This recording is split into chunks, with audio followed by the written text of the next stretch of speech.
8,500만 대한국인 여러분, 대한역사문화 광복 대장정에 동참하지 않으시겠습니까?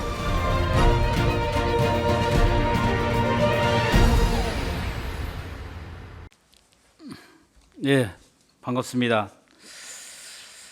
방금 소개받은 전재호입니다. 오늘 이렇게 뜻깊은 발표하기에 앞서 오늘이 보면 음력으로 5월 5일 단오절이 세상에서는 이제 단오절이라 하고요. 그 5월 5일은 또 상당히 또 환단고기에서도 상당히 의미 있는 날입니다. 그 신해년 그 1911년 5월 5일 광계절을 보면 광개토 대왕께서 태어나신 광계절도 되고요. 그리고 개연수 선생님께서 1911년에 음력 5월 5일 이날에 법례를 서신 완성하신 날이 오늘이기도 합니다. 사실 그런 날에 또 이렇게 대한산업 학술 발표를 이렇게 진행도 하고 환단국에 대해서 다시 또 이렇게 함께 이해를 나눌 수 있어서 대단히 감사드립니다. 그리고 이제 오늘 우리 이제 동복고시 대종의 그 사무총장님께서도 이렇게 오셨는데요. 제가 이렇게 오영기 선생에 대해서 이렇게 막 이렇게 추적 아닌 추적 이제 역사의 흔적을 찾으려고 여러 가지 이렇게 하다 보니까 그 80년대까지 이렇게 88년에 이제 돌아가셨는데 이분이 그 이후에서 행적이 이제 단단하게도 이제 단절돼 버리고 그 위에 이제 연락되는 바가 없어가지고 뭐 여러 어떤 수소문을 하다가 이제 처음에 이렇게 이게 이제 79년 광우예사본에 보면 이제 오영희 선생님의 환단고기 발문이 있잖아요. 그 마지막에 보면 동복 오형기 발이라는 이 부분이 있는데 이 동복에 대한 것을 처음에 저는 이제 뭐냐면 호이겠다. 호가 이게 이제 이 당시에서는 이제 글 개념으로 못 보고 우리가 지금 이제 접근하는 식으로 하니까 보통 이제 호를 쓰고 사람 이름 쓰니까 호라는 개념으로 해서 호로 찾아봐도 이렇게 없고 그리고 또 옷이니까 옷이 해조 옷이가 제일 크니까 해조 옷이 쪽에서도 이렇게 찾아보고 했는데도 그게 안 돼 실패를 하다가 그 이제 발상을 동복이 혹시 본관이 아닐까 이런 접근을 해봤습니다. 이게 이제 처음에 이제 이 부분에 이제 이유립 선생의 글 보면 철성 이유립이라고 이렇게 철성이라는 말을 자꾸 쓰는데 그게 이제 고성이시 본관이 이제 철성이잖아요. 이제 그렇듯이 이제 동복옷이지 않을까 해서 이제 그 수소문을 하면서 제가 이제 그 동복옷이 대종에 이렇게 연락하다 보니까 사무총장님하고 이제 연락이 돼 가지고 사무총장님께서 그분이 우리 그 오영희 선생이 동복옷이 그분이 맞다 이렇게 말씀을 하셔가지고 그 이제 사무총장님 덕분에 그 자제문을 이렇게 또 연락이 되고 그분 덕분에 이제 많은 부분을 이제 오영기 선생에 대한 그 실체라 해야 됩니까? 어떤 그런 부분을 알 수 있는 그런 계기가 돼가지고 또 특히 오늘 또 이렇게 발표장까지 참여해 주신 이 자리를 빌어서 다시 한번 감사의 말씀을 드립니다.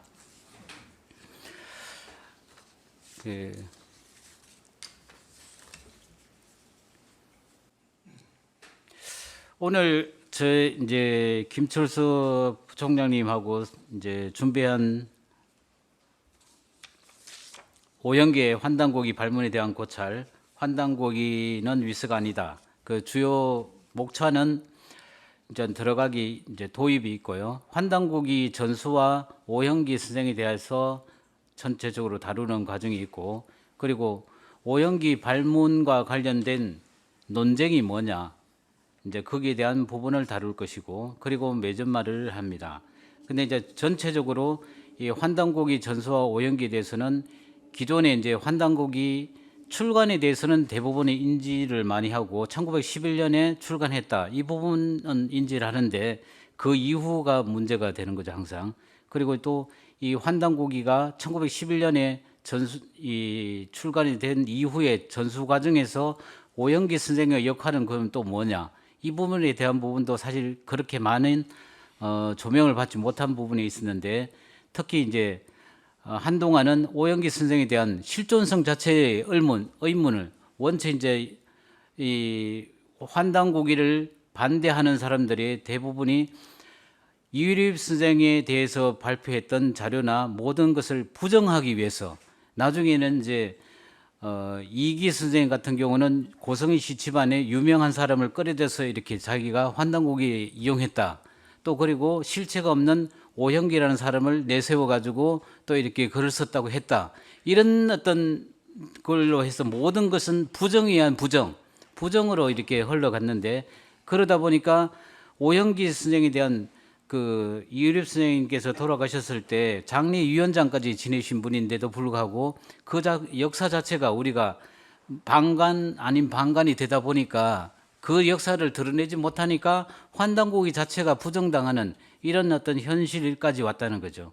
그리고 이제 이 오영기 선생님이 쓰셨다는 환단고기 발문에 대한 분석을 제대로 또 한번 의미를 가져보는 것도 좋겠다. 그런 차원에서 이제 환단고기 전수와 오영기 선생에 대한 부분이 있었고요. 그리고 환단고기 관련해서 특히 보면 1949년에 강단 쪽에 있는 이제 환단고기를 부정하는 사람들도 인정하는 건 하나 있습니다. 1949년에 환단고기를 정서했다.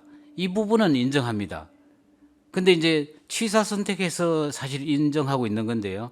이 정서 사건을 어떤 식으로 이제 봐야 되느냐, 이런 부분이 하나 있고, 그리고 그 가운데서 이제 그럼 49년에 정서했던 거와 79년에 우리가 일반적으로 출간이 되면서 알게 된 광우 이해사본에 대한 어떤 부분, 그리고 이제 우리가 이제 그 이후에 배달 의숙본에 대한 부분도 다시 한번 재고를 해야 되겠다. 그리고 특히 이제 이 대시전에 대한 어떤 논쟁을 어떤 식으로 한번 또 정리를 해야 될 부분이 있고, 그리고 이제 얼마 전에 이제 자꾸 하셨지만 한용우 선생도 보면 인정하는 듯 하면서도 인정하지 않는 어떤 결국 갔는데요. 그 한용우 선생이 단군세기 서문을 비롯해서 환단고기 관련해서 약간의 부정적 경향이 있었는데 그 중에 하나가 단군세기 서문이 원본이, 그러니까 행촌 이암생의 원본이 아니다. 그 이후에 누군가가 이렇게 첨삭이 되고 그 바뀌어졌다. 그러면서 1920년대 독립운동하는 독립투사들의 어떤 의지들이 거기에 포함이 됐다. 이런 어떤 하면서 사실 이제 약간의 제가 볼 때는 오류 아닌 오류를 했던 부분이 있는 것 같아서 그 부분도 한번 정리를 해야 될 것 같고, 그리고 이제 작년에 이제 광명장에 대한 부분을 언급을 했는데요. 최근에 이제 계연수 선생의 이 앞전 시간에도 보니까 우리가 이제 그 사회자분께서 계연수 선생에 대한 어떤 부분이 정리가 돼야 된다, 이런 부분을 이야기하시던데, 계연수 선생에 대한 부분을 사실 연구를 하면은 환단고기를 제대로 이해할 수 있고 환단고기를 제대로 볼 수 있는데 계연수 선생에 대한 저서가 일단 없다. 근데 사실 환단고기가 저서인데 불구하고 그 저서를 인정하지 않으니까 저서로 인정하지 않는다, 이런 문제가 있고, 근데 최근에 1917년에 발간한 계연수 선생의 또 다른 저서 광명장이라는 게 있는데 그 부분에 이 부분을 법례와 광명장의 전문을 보면은 이 환단고기의 법례를 쓰신 계연수 선생이 지금 현재 우리가 보고 있는 환단고기가 진서가 맞다, 사실에 맞다는 것을 다시 한번 정리하는 식으로 마무리를 짓는 쪽으로 하려고 합니다. 첫 번째로 문제는 이제 이겁니다. 우리가 이제 환단고기에 이제 인정하는 쪽과 인정하지 않은 쪽의 대부분이 이제 첫 번째 걸리는 문제가 1979년에 이제 광우 이해사에서 우리가 그 처음으로 환단고기가 이렇게 세상에 드러났는데 그 과정에서 환단고기 발문이라고, 환단고기 발이라는 이 오영기 선생의 발문이 있는데 이 부분이 보면 지금 이제 모든 것은 그는 79년에 나온 이 책에 있는 건데요. 이 책에 있는 것을 보면서 인정하는 것은 이 내가 49년에 기축년이라는 이 강화도에 들어갔을 때 이렇게 정사한 유립 선생을 만나 뵀는데 환단고기를 정사하는 것을 내한테 이렇게 부탁했다. 이렇게 해서 이제 이 이야기가 나오는데 여기서 이제 기축년만 인정합니다. 근데 이 책에서는 사실 보면 이거는 마지막 부분이고 원래는 이 책 자체가 법례 보면 신시개천 5808년 그리고 광무 15년 세차 신해 5월 관계절 태백유도 선천인 계연수 인경 서우 묘양산 당구남이라고 해서 1911년에 이 책을 썼다는 그에 놓습니다. 근데 이 부분은 인정을 하지 않고 제일 마지막에 있는 취사 선택을 하는 거죠. 마지막에 있는 기축년 1949년에 썼다. 이 이야기만 지금 인정하는데 이것을 인정하는 이유는 뭐냐? 이유립이 이 환단고기라는 것을 조작을 했는데 1949년에 오영기 선생에게 정서를 하게 만들었다는 것은 그 점에 대해서 그때쯤에 초고를 완성했기 때문에 그 정서를 시킨 것만 이제 인정하는 거죠. 그것은 사실이다. 그렇기 때문에 그 즈음에서 1949년 처음 했을 때 환단고기가 처음에 서졌을 거다. 이렇게 이제 그것을 주장하기 위해서 1949년에 오영기 선생의 그 환단고기 발문에 대한 것을 인정합니다. 근데 단지 이제 이 모든 것은 결국은 11년본이 나타나지 않았다는 그 하나의 어떤 사실 그 이유만으로 모든 것은 이런 식으로 지금 위소로 몰아가고 있는데요. 그리고 이제 이 환단고기가 이게 단순하게 1911년에 그러면 이게 간행이 됐는데 그 간행되는 과정에 그 과정의 역사 또한 사실 보면 우리가 관가를 하고 있는 거죠. 사실 이유립 선생은 이제 환단고기 정회에서 단순하게 1911년에 계연수 선생이 그냥 책 한 권, 5권으로 만들어진 책을 하나 엮어서 책을 냈다는 것이 아니고 광무원년에 그 대한제국으로 처음 바뀌었던 그 광무원년에 스승인 이기 선생을 만났는데 이기 선생을 만나고부터 이기 선생에서는 제자인 계연수 선생을 만나고 나서 환단고기 감수 작업을 시작했다는 거죠. 실질적으로 그러면 그 15년에 걸친 마지막 결론이 환단고기라는 것을 이제 이렇게 발간하게 되는데요. 이 15년간의 그런 기간이 있었다. 그리고 그 과정에서는 환단고기가 나오기 이전에 당군세기, 태백진운, 참정계경, 태백일사라는 이런 것이 부분적으로 따로따로 단행본으로도 가능이 됐다. 근데 이 사실 자체를 이제 인지를 못하는 거죠. 이런 과정이 있고 나서 그것을 모든 것을 다시 합본해서 하나로 이렇게 환단고기라고 만드는 책은 1911년에 나온다는 거죠. 그리고 또 이런 환단고기가 이렇게 우리가 지금 위수로 몰리고 원본이 발견되지 않는 이런 모든 것의 어떤 제일 큰 원인이 1920년에 6월 7일 날 보면 역사적인 사건이 일어납니다. 바로 홍범도 장군이 이끄는 독립군에 의해서 봉오동 전투를 승리로 이끄는데요. 이 승리의 도치가 사실 얼마 안 있어 그 해에 경신년에 대규모 일본군에 의한 토벌로 해서 보면 간도 지역이 사실 엄청난 피해를 입는데 그때 보면 처음으로 6월 7일 날 봉오동에서 이제 대패를 했지 않습니까? 이게 대패를 하고 나서 이 일본에서 이제 조선 총독부하고 해서 일본 주둔군들이 간도 지역의 불령 조선인들을 초토화 계획을 세웁니다. 이걸 1920년 8월 15일 날 양력 8월 15일 날 이게 수립이 돼가 그러고 나서 모든 이제 그 부대들을 만주 지역으로 이제 직결시키는데요. 근데 이 와중에서 1920년에 이제 그때 주로 보면 우리가 알려진 것은 간도 저 위쪽 대종교가 있었던 위쪽으로만 주로 이렇게 알려져가 그쪽이 대부분이 이제 몰살당하고 이렇게 초토화됐다, 피해를 막심하게 입었다 했는데, 문제는 뭐냐면 이 남만주 쪽에 있었던 단학회가 문제라는 거죠. 이 단학회가 이 1920년 8월 15일 양력 8월 15일 날 이 간도 지방 불령선인 초토 계획이 수립이 되고 나서 이 사방에서 이제 일본군들이 이제 완전히 포위대가 들어가고, 이 와중에 그 1920년 음력 8월 15일 날 개헌수 선생이 이제 사실 보면 이 감령극에 의해서 이제 체포돼서 일본군들에게 넘겨주고 사지가 절단되고, 이런 사건이 1920년 음력 8월 19일 날 일어납니다. 그러면서 그 남만주에 있던 배달의숙에 있던 모든 이런 책, 삼천권이라는 장서가 불태워지고, 그리고 초고, 처음 밝혀지지 않았던, 세상에 나지 않았던 그런 열종의 어떤 그런 초고도 있었는데, 안타깝게 이때 모두게 불타 없어지는 이런 참 참담한 사건이 있었는데, 우리가 일반적으로 이제 대종교 쪽에 위에 있는 북만주 쪽에 어떤 피해는 많이 인지하고 이야기하지만, 남만주에 있었던 이 단학회에 대해 어떤 일본군들의 피해, 이 부분은 간도 지역의 어떤 그런 불령선인 초토계의 최대 피해가 오히려 보면 단학회가 아닐까. 그 이후에 보면 모든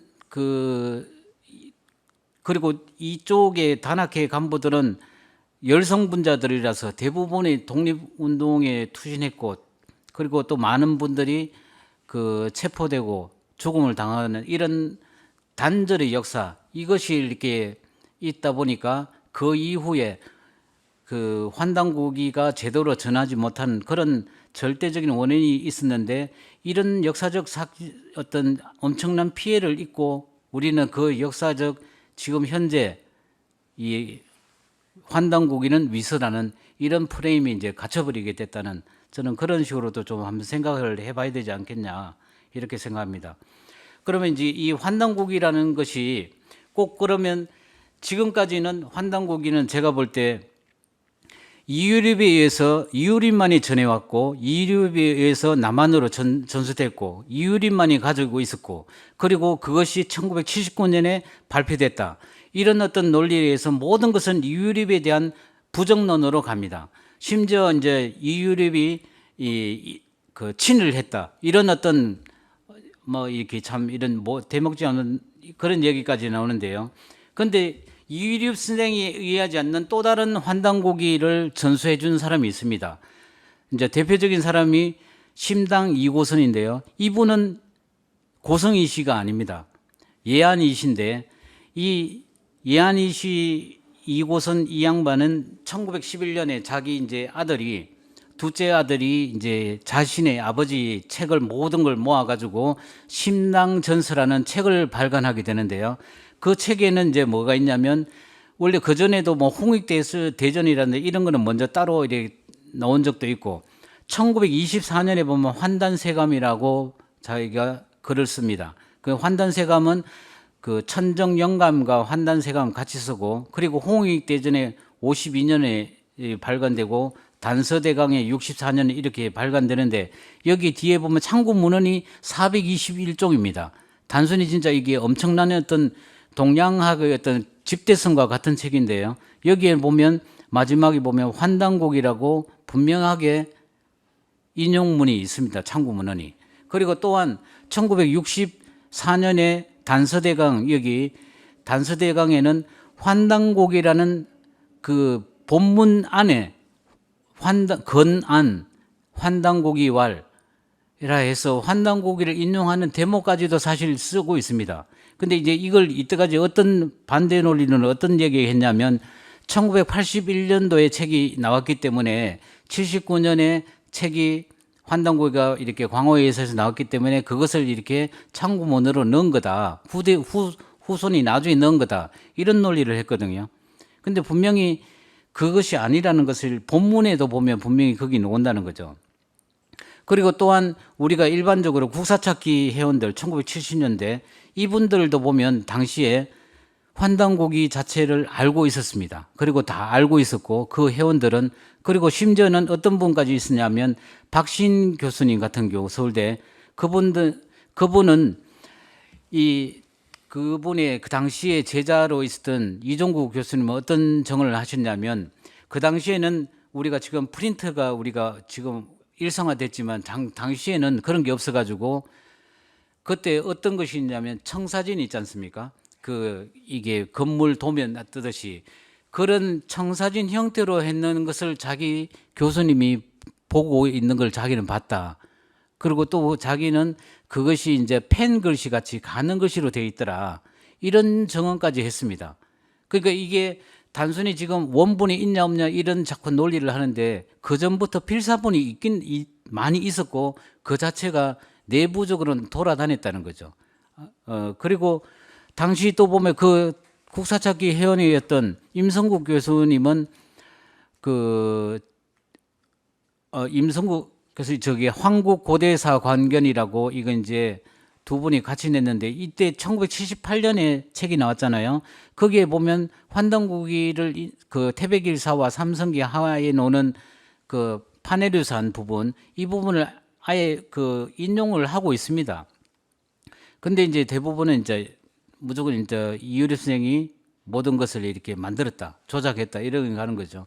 그 오영기 선생에 대한 부분은 오늘 이제 동복옷이 대종에서도 나오셨지만 본가는 동복이시고 해양이라고 이제 호를 이렇게 가지셨고, 그리고 해남에서 출생하셨고 1915년생이시고 돌아가신 것은 이유립 선생이 돌아가시고 나서 2년 후인 1988년 무진년 그해 이제 생을 마감하셨는데요.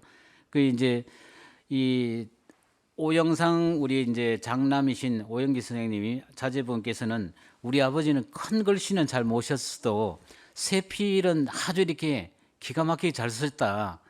이게 이제 좌측에 있는 게 지금 보면 이제 가성이라고 이 직접 이제 오영기 선생님 글씨거든요. 가운데 있는 것은 가성에 있는 이제 그 해당 부분을 있고, 그리고 이제 이 오른쪽에 있는 부분은 이제 가운데 보면 오형기라고 보이는데, 여기는 이제 광주 황교에 한시 모임이 있는데 그 한시 설문이 무진음사라고, 그 이제 거기에 기록되어 있는 내용에 보면 회원 명부입니다. 거기에 보면 저렇게 이제 오형기를 오고 있고 이렇게 글씨를 잘 썼다. 그리고 이제 이것은 이제 작년에 그 환단국이 역주자님께 우리 이제 그 오영기 선생님 자제분과 자부님께서 자기들이 가지고 있는 것보다는 많은 사람들한테 역사 운동을 하는데 많은 분들이 볼 수 있게 이렇게 했으면 좋겠다 해서 직접 기정식을 그때 하셨습니다. 요거는 그때 이제 집에 갔을 때 집에 있던 걸 봤는데, 이게 이제 3일 신고를 이게 병풍을 쓰셔가지고 이걸 이제 자식들한테 이제 주신 거거든요. 이 부분도 보면 이 3일 신고를 병풍으로 쓸 정도로 이게 어떤 그런 환단고기의 가치에 대해서 너무나 잘 알고 있다는 거죠. 그리고 환단고기 이 발문은 사실 보면 짧은 글입니다. 280자밖에 안 되는 짧은 글인데, 근데 이 내용을 보면은 오영기 선생이 단순한 필경사의 어떤 역사 가치로가 아니라 이 발문을 쓸 수 있는 정도의 그런 실력을 갖춘 분이다. 그리고 또 이렇게 찾아봐서 이제 정언을 들어봐도 알겠지만 그 해남에서도 향교를 서당을 하셨고 직접 운영하셨고, 향교 쪽에서 이렇게 한시선을 쓰시는 모임에도 직접 가셔가지고 한시도 여러 편을 많이 쓰신 걸로 확인했습니다. 그러니까 환단고기 자체에 대한 단순히 그 한 달 반 정도의 기간에 이게 필사를 해서 이렇게 단순히 깨끗하게 한번 썼다는 것이 아니라 쓰시면서 환단고기에 대한 내용을 깊이 그 학식으로서 전체를 이렇게 관통하셨다는 거죠. 그런 가운데서 자신의 어떤 느낌을 솔직히 발휘하는 어떤 이런 것을 청한다는 식으로 자신의 어떤 회고로 정리, 독후감 감상문과 같은 느낌으로 자신의 어떤 그런 느낌을 진솔하게 환단고기의 가치의 핵심을 정리했다. 이렇게 보는 것이 훨씬 이렇게 합리적이라고 봅니다. 그리고 또 이 환단고기 발문에 보면 환단고기라는 제목이 분명히 나옵니다. 이 자체 내 지금 가장 문제가 79년 저음해서 70년대 저음해서 환단곡이라는 제목이 나왔다. 그 환단곡이 이제 뭐 이렇게 주장하는 반대로 주장하는 사람들은 어떤 말까지 하냐면 이제 70년대 이렇게 국사찾기 편찬위원회 이쪽 사람들하고 이제 많은 사람들이 그 전에는 그러면 많은 부분은 이제 있었는 그런 사실은 같다. 그렇지만 환단곡이라는 제목은 아직까지도 못 정했다. 그래서 이제 79년에 발간되면서 나왔다 이런 얘기를 하는데 천만의 말씀이라는 거죠. 이 자체가 환단곡이 정서지 역을 내한테 이렇게 위촉했다는 거예요. 이게 환단곡이라고 분명히 이 자체에 그 오영기 선생은 자신이 분명히 밝히고 있는 거죠. 그리고 여기 발문에 보면 또 환단곡이라는 이 제목도 나오고 환단곡이는 내용이 이렇게 삼성기 상하, 그다음에 당군세기 북부여기 상하, 그리고 태백일사라고 분명히 구성 요소가 있다는 걸 밝히는데 그게 현재 지금 우리가 보고 있는 환단곡이와 체제와 똑같습니다. 그런 걸로 보면은 그 자체가 우리가 지금 이제 잘못됐다고 인정하는 그 자체가 좀 너무 어불성설이라는 거 있고요.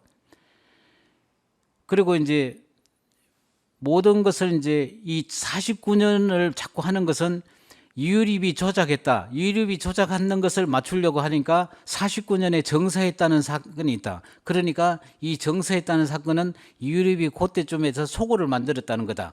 이런 식으로 모든 걸 맞춰가기 위한 끼워맞춤 논리라는 거죠, 이게. 그리고 이제 이 79년에 이 광호이해사에서 나는데 광호이해사라는 자체가 광호라는 것은 박기업 사장의 호입니다. 광호. 그리고 이제 이분이 이제 이해영어라고 당시에 장안에 아주 이렇게 유명하신 분인데요. 그 이해영어를 만드는 출판사 이름 이 광호이해사입니다. 여기에서 이제 정명학 선생의 국사대전도 나오고 보면 많은 부분을 했는데, 근데 조병윤이 이제 여러 경로를 알아보니까 이 조병윤이 당시에 이제 단단학회 대표로 돼 있잖아요. 이분이 고등학교 때부터 이 박기업 사장이 운영하는 이 이해영어 이걸 배우면서 여기에 이제 출입을 하면서 박기업 사장하고 아는 이런 안면이 있어가지고 이 79년에 광우예서에서 낼 때 여기에서 이제 출간하게 됐던 이런 인연이 있었다고 이렇게 있고요.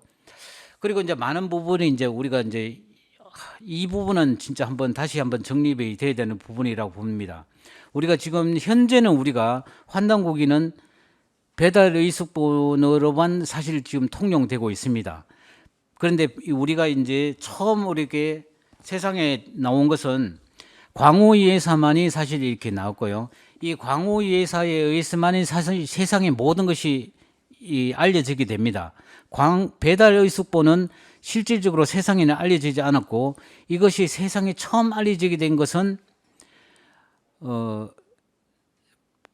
전영배 사장이 이제 만들어진 그 환단고기 장구 그 본회가 3권짜리 그 코리안 북스에서 나온 고본이 처음으로 사실 세상에서는 공개적으로 배달 의숙본이 처음 나왔고요.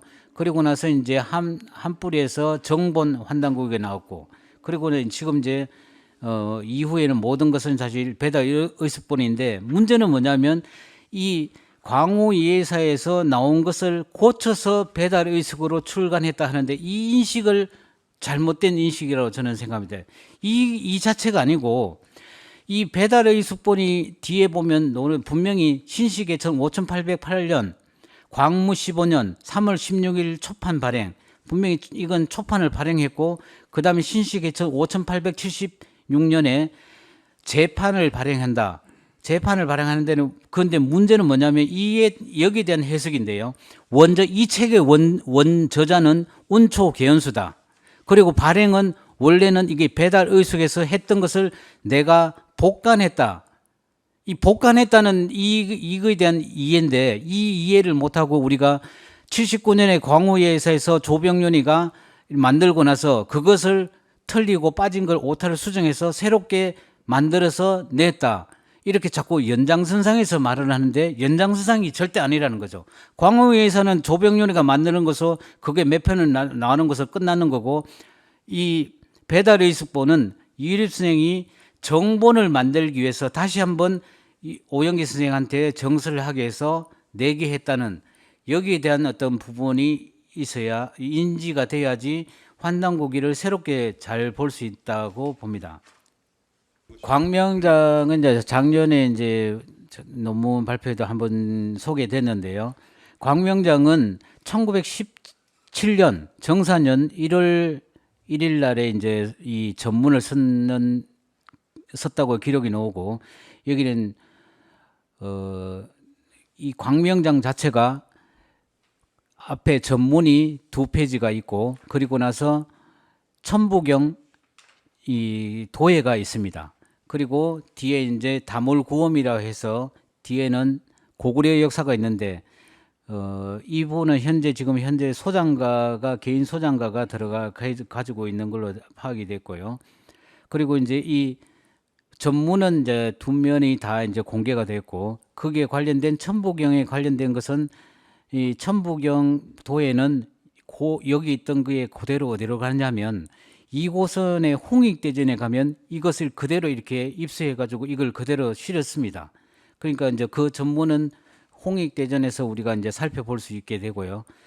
그 광명장의 특기 보면 이제 광명장 두 번째 페이지에 보면 여자수, 내가 그 해악선사로부터 내가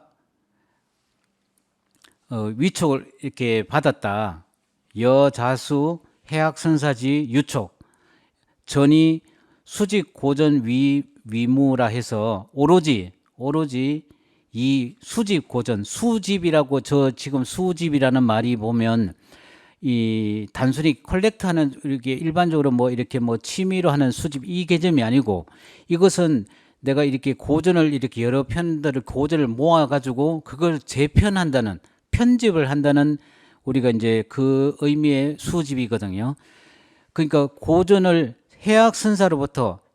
서성의 해학선사로부터 내가 이제 그 고전을 모아서 그걸 편집하라는 명령, 유촉을 받았다. 유언을 받았다. 그렇게 해서 그것을 나의 오로지 임무로 삼았다. 제가 볼 때는 이것이 바로 이제 환단고기를 집필하게 된 어떤 그 자신의 고백으로 보고요. 이 부분에 대해서 이제 법례에서는 환단고기는 모두 해학 이기 선생이 감수를 거쳤고 내가 정성을 다해 부지런히 옮겨 적었다는 이 말로 이렇게 이제 하고 있습니다. 그리고 또 하나는 사실 이제 광명장과 더불어서 다시 하나 우리가 생각을 해볼 수 있는 것은, 해학 선생의 유언이 있습니다. 유언이 있는데, 계현수 선생의 손을 붙잡고 나서 이제 손목을 붙잡고 나서 이제 유언을 하는데, 나라가 망한다고 삼신일체의 도를 폐기할 수는 없고, 삼신일체의 도를 잘 지키면 나라는 저절로 흥하니까 그대는 알아서 하소라는 이런 유언을 남깁니다.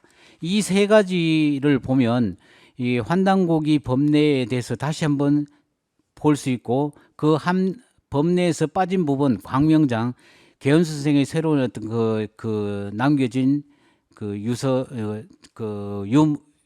그러니까 저서죠. 그 부분에서 우리가 이 환단고기와 관련된 자신이 이 고전을 편집해서 하나로 묶어서 합의일서하는 이 일을 자신의 임무로 삼았다. 이걸로 이렇게 보시면 이 환단고기와 다시 그 전에 이제 79년이 아니라 49년 1917년까지도 지금 이제 이 계현수 선생의 글이 나왔고, 1924년에 이고선의 어떤 환단세감에도 환단고기 관련 글들이 이렇게 유추할 수 있고, 이런 걸로 보면은 1911년에 환단고기 간행이라는 것은 역사적 사실로 보입니다. 그래서 제가 이제 마지막으로 꼭 한번 드리고 싶은 것은, 한나라 위서 때 위서에 보면 이런 말이 있습니다. 동우라는 학자가 있는데 그 사람을 따르면 항상 질문을 하거든요. 반드시 마땅히 당 먼저 선, 필당선 독 100편. 이 편이라는 게 둘이 편자인데 처음부터 끝까지 100번을 읽어라. 반드시 마땅히 먼저 100번을 읽어라. 그러면 독서 100편 2 의자현이라고 해서 그 책을 처음부터 끝까지 100번을 읽으면 그 뜻이 스스로 드러난다. 이런 이제 말이 있는데요. 환단고기에 대한 어떤 가치나 이런 부분을 진실로 알고 그리고 내용에 대한 부정을 보려고 하는 것이 아니라 있는 그대로를 보는 독서 100편이 의자현, 그 환단고기 100편이 그 의자현이 되는 그런 마음으로 보시기를 당부드리면서 마치겠습니다. 예, 감사합니다. 예, 그 오영기 선생의 발문은 이제 그 배달 의숙본 1979년에 그 나온 배달 의숙본에 실려 있고 1983년에 나온 이제 그 광우 이해사본에 실려 있고 1983년에 나온 배달 의숙본에는 이제 없죠. 근데 이 오영기 발문을 보면 오영기 선생이 이제 단순한 필경사가 아니다. 사람들이 일반적으로 생각할 때 글씨를 잘 쓰니까 그냥 필경만 맡겼나 보다 이렇게 생각하는데 그건 정말 그 여기 우리 동복 그 오시 문중에서 나오신 선생님들 말씀처럼 택도 없는 소리입니다. 그거는 뭐 읽어보면 아시고 그 다음에 이제 그 오영기 선생이 남겨놓은 그 삼일신고 그 병풍 같은 것들을 봐도 이분이 얼마나 그 환단고기에 그 깊은 그 애정과 관심을 갖고 있었는지를 알 수 있습니다. 네, 오늘 발표 감사드리고요. 8,500만 대한국인 여러분, 대한 역사문화 광복 대장정에 동참하지 않으시겠습니까?